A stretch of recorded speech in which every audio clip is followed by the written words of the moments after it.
धर्म की रक्षा हेतु कलयुग का विनाश करने का संकल्प लिया। मृत्यु को सामने देखकर भयभीत कलयुग राजा के चरणों में गिर पड़ा और करुण पुकार करते हुए प्राण भिक्षा मांगने लगा। राजा परीक्षित अत्यंत दयालु थे। उन्होंने उसे क्षमा कर दिया, परंतु कलयुग ने राजा से अपने रहने के लिए स्थान मांगे। तब राजा ने उसे केवल 4 स्थानों पर रहने की आज्ञा दी। पहला, जहां शराब का सेवन होता हो। दूसरा, जहां परस्त्री गमन अर्थात वेश्यावृत्ति हो। तीसरा, जहां जुआ खेला जाता हो। और चौथा, सोने में। समय का चक्र देखिए। एक दिन राजा परीक्षित वन में शिकार खेलने गए और अपने मार्ग से भटक गए। उस समय उनके सिर पर सोने का मुकुट सुशोभित था।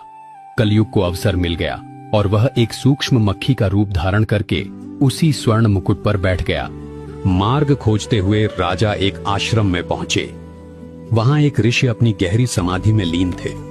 राजा ने उनसे नगर का मार्ग पूछा, परंतु समाधि में होने के कारण ऋषि मौन रहे। सोने के मुकुट में बैठे कलयुग के नकारात्मक प्रभाव से राजा में दुर्बुद्धि उत्पन्न हो गई। स्वयं को अपमानित मानकर राजा ने विवेक खो दिया और पास ही पड़ा एक मृत सर्प उठाकर ध्यानमग्न ऋषि के गले में डाल दिया। जब यह बात ऋषि के पुत्र को ज्ञात हुई तो उसने उसी क्षण श्राप दे दिया कि जिसने मेरे पिता का घोर अपमान किया है, आज से ठीक 7वें दिन तक्षक सर्प के डसने से उसकी मृत्यु हो जाएगी। दर्शकों, इस दृष्टांत में एक बहुत बड़ा आध्यात्मिक रहस्य छिपा है।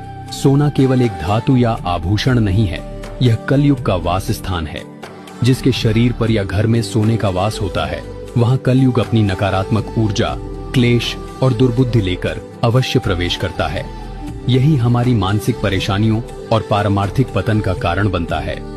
दर्शकों, संत रामपाल जी महाराज का अपने सर्व शिष्यों को सख्त आदेश है, जो जुआ खेलेगा, जो व्यभिचार स्त्री पुरुष करेगा, जो शराब आदि नशीले पदार्थों का सेवन करेगा और स्वर्ण को घर पर रखेगा या अन्य तरीके से प्रयोग करेगा, उसको मिशन से निकाल दिया जाएगा और इस आदेश का सख्ती से पालन भी कराया जाता है। संत रामपाल जी महाराज हमें इसी शाश्वत सत्य से आगाह करते हैं। उनका प्रत्येक वचन और प्रत्येक दिशा निर्देश पूर्णतः शास्त्रानुकूल होता है। उनकी सफलता और सत्य मार्ग का यही रहस्य है कि वे मनमुखी साधना को छोड़कर शास्त्र प्रमाणित भक्ति विधान बताते हैं।